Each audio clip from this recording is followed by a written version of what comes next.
Bonjour à toutes, bonjour à tous, je m'appelle Mathieu Loubière, je suis kinésithérapeute, formateur et je vais vous présenter une série de vidéos qui constituent un e-learning préalable à la formation que j'anime concernant l'épaule. Cette formation est organisée dans différents organismes dont GMK, Gilles Barrette Formation, Kiné Lille Formation, Kiné Co et Cinétique Formation. Pour démarrer cette présentation, peut-être que je pourrais vous expliquer pourquoi il y a un e-learning, tout simplement parce que je pense que ça peut être très intéressant pour vous et pour moi que vous veniez avec des prérequis. Ça me permet moi de gagner du temps sur la théorie, d'avoir donc plus de temps pour la pratique. Et ça ne veut pas dire que je ne reviendrai pas sur ces éléments-là pendant la formation, mais du coup je pourrais passer beaucoup plus vite. Et puis, ce que je répéterai, étant donné que vous l'aurez entendu plusieurs fois, ce sera plus facile pour vous de comprendre l'importance de ça et également pour le mémoriser. Avant de démarrer, j'aime bien toujours me présenter mes conflits d'intérêts. Alors, je suis kinésithérapeute libéral à mi-temps, à 3. Je travaille actuellement 2 jours par semaine au moment où j'enregistre ce cours. Le reste du temps, je suis formateur en formation initiale dans 2 IFMK et également en formation continue dans plusieurs organismes. Je travaille à peu près, on va dire 60% du temps en donnant des cours, en participant à des conférences lorsque je suis invité, et le reste du temps, je suis kiné libéral, et mon plus gros conflit d'intérêt est que je suis co-gérant d'une société de formation qui s'appelle GMK, pour laquelle j'organise des formations, je travaille également en tant que formateur, et pour laquelle j'organise et j'anime des interviews et des blogs. Enfin, je suis membre de MT France, ce qui n'est pas un conflit d'intérêt puisque je ne touche pas d'argent de MT France, mais ça peut être important de le dire puisque j'ai une appétence pour la thérapie manuelle orthopédique. Voilà comment ça va se passer pour ce e-learning. Vous verrez que je vous poserai des questions. Lorsque ces questions arrivent, je vous propose de mettre la vidéo en pause et d'essayer d'y répondre de votre côté. C'est pas pour vous embêter, c'est simplement pour faciliter votre apprentissage parce que c'est différent d'apprendre avec une vidéo en e-learning plutôt que d'être en interaction directe avec un enseignant. Voici donc mes premières questions. Alors, sur cette partie introduction, je vous pose 4 questions. Premièrement, quelle différence entre un facteur de risque et un facteur pronostic? Ensuite, quels sont les facteurs de risque des pathologies d'épaule? On pourrait dire des pathologies tendineuses. Quelles sont les preuves d'efficacité de la kinésithérapie dans les pathologies de la coiffe des rotateurs? Enfin, listez tous les liens anatomiques possibles avec l'épaule.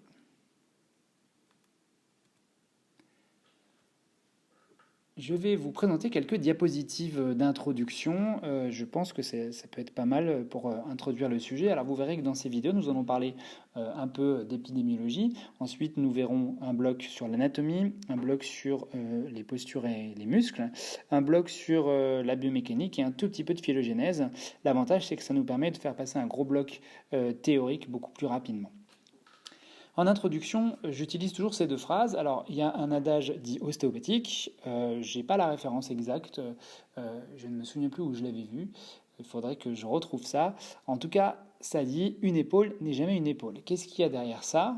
Je vous explique ça juste après avoir cité Dolto, qui est un kiné, qui lui disait une épaule, il faut se garder d'y toucher, il faut faire de cela un véritable tabou en première séance.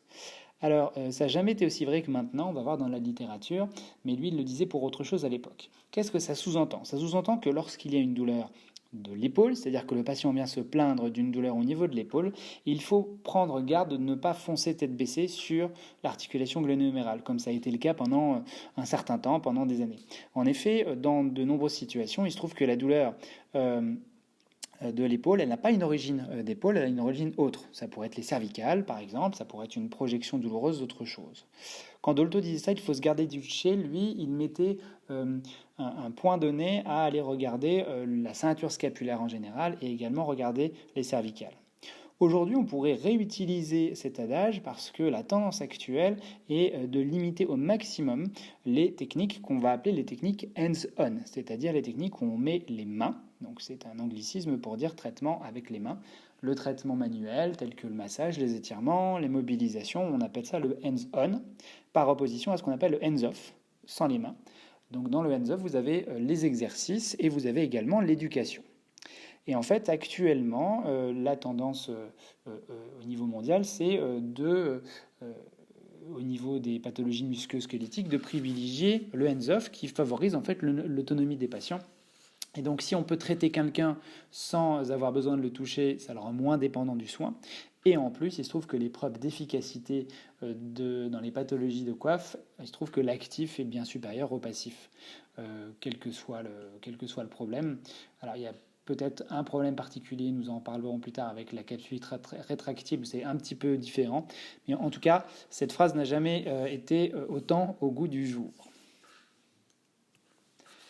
Une petite diapositive sur l'épidémiologie. Il faut savoir que l'épaule, c'est la 3e cause de consultation pour les douleurs musculo-squelettiques en première intention. L'incidence en France, donc là c'est des chiffres de 2007, était estimée à 10 pour 1000. Et au niveau des troubles musculo-squelettiques spécifiques de l'épaule, c'est la 2e cause européenne de troubles musculo-squelettiques du membre supérieur. Et ça constitue 36% des maladies professionnelles en 2011. Un autre chiffre qui date de 2003, 14% des douleurs dans les populations en âge de travailler au Royaume-Uni, par exemple. Et parmi les douleurs d'épaule, environ les 3/4 seraient liées à une pathologie de la coiffe, à une atteinte de la coiffe des rotateurs. On pourrait se poser pourquoi cette fréquence de pathologie, pourquoi il y a autant de pathologies d'épaule. Alors, il y a plusieurs auteurs qui ont tenté d'expliquer ça, qui se sont un petit peu pour certains cassés les dents. Alors, une des hypothèses qui est avancée, c'est que il ne vous a pas échappé que, a priori, nos ancêtres n'étaient pas bipèdes, on se déplaçait plus ou moins sur nos 4 membres. En tout cas, on utilisait beaucoup plus nos membres supérieurs pour s'appuyer dessus. Et certains auteurs, on verra un petit peu après dans la phylogénèse, portent l'hypothèse que les modifications physiologiques de la bipédie ne seraient pas terminées. On serait encore en cours d'adaptation, ce qui fait que les bras de levier sont en train de changer. Et pourquoi on a tant mal à l'épaule? Parce qu'elle n'est pas encore complètement adaptée à notre mode de vie. Une autre hypothèse est que, contrairement aux membres inférieurs, si on prend l'articulation de la hanche, pour prendre une analogie avec les ceintures, eh bien la hanche, lorsqu'elle va vieillir, elle va avoir tendance à créer une usure sur son tissu articulaire. On appelle ça l'arthrose articulaire, ou en tout cas la coxarthrose. Eh bien, au niveau du rachis au niveau de la ceinture scapulaire, eh bien, comme c'est une articulation en suspension, c'est le tissu mou qui va souffrir, et ça expliquerait pourquoi le 3/4 des atteintes de l'épaule, notamment dans le vieillissement, touchent les tendons de la coiffe des rotateurs, tout simplement parce que on a une contrainte qui est sur les tissus mous.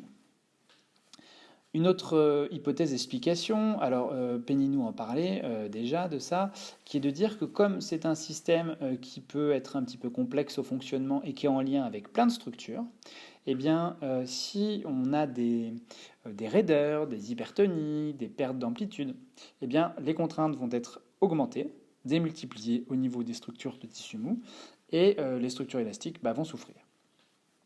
Enfin, une hypothèse d'explication, c'est à voir avec la source de la douleur et également au mode de production de la douleur. Nous en rediscuterons en détail en introduction du cours. Je vous parlerai de mode de production de la douleur parce que depuis 10 à 15 ans, on va dire, les connaissances sur la production de la douleur ont changé et on se rend compte que maintenant, lorsqu'on a un symptôme douloureux, c'est bien plus compliqué que quelque chose qui serait proportionnel à l'usure ou au dommage. Je vais vous poser une question en introduction sur les différents facteurs de risque et sur la différence avec les facteurs de pronostic. Alors un facteur de risque, c'est les critères, les facteurs qui vont faire qu'un sujet sain va développer la pathologie. Alors qu'un facteur pronostic, c'est quelqu'un qui aurait déjà la pathologie et ce sont en fait les éléments de bons pronostics ou de mauvais pronostics qui vont faire qu'il va récupérer bien, mieux, rapidement ou pas. Concernant les facteurs de risque, on pourrait se poser la question, quels sont les éléments identifiés dans la littérature qui font qu'on a plus de chances de trouver un problème d'épaule et de tendinopathie de la coiffe des rotateurs. Et il se trouve qu'un des premiers facteurs, c'est les contraintes liées aux gestes et à la posture. En effet, en fonction des mouvements que nous allons faire, de la charge qu'on porte et en fonction surtout de nos capacités d'adaptation, eh bien on va avoir des pathologies qui peuvent apparaître. Il y a également le genre, donc le sexe, la génétique. Le tabac, l'alcool vont avoir un rôle à jouer puisqu'ils ont un rôle sur la vascularisation. On a des facteurs de risque liés à l'hérédité, à l'existence d'un diabète ou d'autres maladies systémiques. La qualité du sommeil, les facteurs psychosociaux, le niveau d'éducation et le stress vont avoir un impact. Un impact tout simplement parce qu'ils vont participer à la production de la douleur, puisque la douleur, nous le verrons ensemble, elle n'est jamais proportionnelle au niveau de dommage. Parfois, on a un niveau de dommage donné et le patient n'aura pas de douleur. Et parfois, il aura plus mal. On ne sait pas pourquoi. Hein. Ça peut être variable d'un jour à l'autre, ça peut être variable d'une semaine à l'autre, d'une épaule à l'autre. Eh bien, les différents facteurs que je viens de citer, sommeil, facteurs psychosociaux, niveau d'éducation, stress, peuvent avoir un impact sur ces composantes-là, sur cette modulation de la douleur. Dans cette diapo, j'ai noté la fin du nerf. Alors, c'est issu d'un édito de Jeremy Lewis qui est paru tout récemment, en 2018, et qui remet un petit peu en question tout ce qu'on a fait en kinésithérapie. Alors, les études semblent montrer que la physiothérapie, là, le terme physiothérapie, c'est au sens anglo-saxon, c'est-à-dire la kinésithérapie, la rééducation. Eh ben, il semblerait que la kinésithérapie donc, est aussi efficace que la chirurgie dans le cas des épaules dites conflictuelles. Donc, c'est nos épaules classiques avec des douleurs, des problèmes de coiffe, etc. Et dans les ruptures partielles et totales de la coiffe atraumatique. C'est-à-dire que si vous vous mettez à avoir mal à l'épaule et que votre patient va passer une imagerie et qu'on lui dit « vous avez une rupture partielle ou totale », et qu'il n'a pas eu de traumatisme en lien, qu'elle est venue de manière progressive, la kiné est aussi efficace que la chirurgie. Se pose une question dans le cadre des ruptures traumatiques. On ne sait pas si la chirurgie est supérieure dans la rupture traumatique ou pas, mais il y a quand même un doute là-dessus. Donc ça, c'est un bon point pour nous, vraiment très très bon point. La kiné est efficace, autant que la chirurgie dans les problèmes atraumatiques. Et je le dis tant que j'y pense, on ne peut conclure un échec de la rééducation seulement au bout de 12 semaines d'une rééducation qui était bien conduite. Donc il faut s'armer de courage et de patience et rester optimiste lorsque nous traitons des gens, puisque les résultats peuvent survenir de manière relativement tardive. Deuxième item, les diagnostics basés sur des structures sont très limités. Il n'y a pas de corrélation entre les tests orthopédiques et les structures touchées du fait de la fusion des tendons de la coiffe. Nous verrons ça juste après. En effet, il existe dans la littérature orthopédique un ensemble de tests énormes. D'ailleurs, il y en a beaucoup. C'est la zone du cours où il y a le plus de tests orthopédiques. On pourrait d'ailleurs se poser la question, s'il y a autant de tests, peut-être que finalement il n'y en a aucun qui soit parfait. Donc il y a plein de tests orthopédiques pour évaluer, si vous vous souvenez bien, une rupture du supraépineux, de l'infraépineux, une atteinte spécifique d'un tendon. Eh bien, il faut savoir que les diagnostics qui sont basés là-dessus, sur ces structures, ils sont caducs, puisqu'on s'est rendu compte qu'il n'y avait pas de corrélation déjà entre les lésions à l'imagerie, par exemple les lésions, ce qu'on remarque à l'échographie et la clinique, c'est-à-dire que quel que soit le niveau de dommage, eh bien, votre clinique, elle ne sera pas toujours la même, et ce, même chez le même individu. Il faut savoir que des fois, vous avez des gens qui ont deux épaules, qui ont une imagerie identique et qui n'ont pas la même douleur, c'est-à-dire qu'ils vont avoir mal qu'à une seule épaule. Donc ça, c'est le premier fait, c'est qu'il n'y a pas de corrélation, si vous voulez, entre l'image et la douleur. Et le deuxième élément, c'est que les tendons fusionnent. Et comme les tendons fusionnent, si vous voulez, c'est impossible de les tester de manière élective. Donc nous verrons ensemble que l'attitude actuelle, c'est plutôt de proposer ce qu'on appelle un cluster de tests, un groupement de tests qui vont nous permettre de statuer ou pas de l'origine douleur coiffe. Je vous ai mis qu'il y a une implication du système nerveux central. Maintenant, le système nerveux central, on le connaît beaucoup mieux. On sait comment il peut participer aux symptômes douloureux. Enfin, les programmes d'exercice, le hands-off, comme je disais en introduction, ont des effets systématiquement supérieurs au reste de la thérapie manuelle. Et la thérapie manuelle a des effets à court terme. Donc, il faut savoir que ce qu'on voit en approche passive, ça a des effets principalement à court terme. Pour finir avec cette introduction concernant les liens, j'aime bien cette diapositive parce qu'elle permet de resituer cette ceinture scapulaire, cette épaule, cette coiffe dans un contexte plus régional et plus à distance. vous avez au passage une petite dédicace à Gilles Barrette qui aime bien ces 3 termes, local, régional et à distance. Alors, quels sont les différents liens anatomiques? Alors, il y en a beaucoup.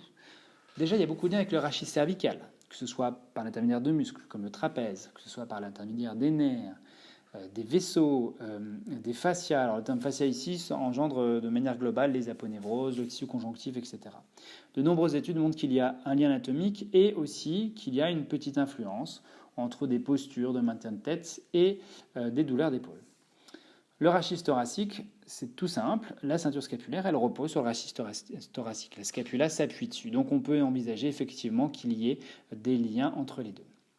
Rachis lombaire et bassin. On a des connexions qui vont se faire par des muscles, par exemple le grand dorsal, mais pas seulement. On s'est rendu compte qu'il pouvait y avoir une correspondance entre des atteintes des membres inférieurs, genoux par exemple, et des douleurs d'épaule. Ensuite, je parle du coude et du poignet dans le terme chaîne lésionnelle. Alors, sous-entendu par chaîne lésionnelle, imaginez que vous ayez un problème au coude et que vous manquiez de supination. Pour pouvoir ramener la main paume vers le ciel, vous allez du coup majorer votre rotation latérale d'épaule. En tout cas, vous utiliserez plus l'épaule que le coude puisque vous manquez. Et peut-être que ça va faire que vous allez charger votre système et que vous allez déclencher une douleur. Enfin, pour ce qui est du viscéral, il ne faut pas oublier qu'un viscère peut déclencher des douleurs projetées, donc on peut avoir une douleur d'épaule à cause de cela. Et enfin, ATM-ORL, il y a quelques liens qui existent anatomiques. J'ai mis 3 points de suspension parce que ce ne sont pas les seuls. Évidemment, j'ai noté ici tous les liens anatomiques qui pouvaient exister. Je ne fais pas partie de ces personnes qui considèrent qu'il puisse avoir un lien psychologique, psychosocial ou énergétique entre une douleur d'épaule et quelque chose qui serait plus d'ordre, comment je pourrais dire, qu'on peut retrouver dans d'autres thérapies alternatives, comme les thérapies dites énergétiques, les thérapies dites quantiques. Voilà, c'est pas du tout mon dada, donc j'essaie dans ce cours de m'appuyer sur des éléments anatomo-physio-pathologiques, et donc on ne parlera pas de choses comme ça. Je vous laisse avancer pour la vidéo suivante qui sera consacrée à l'anatomie.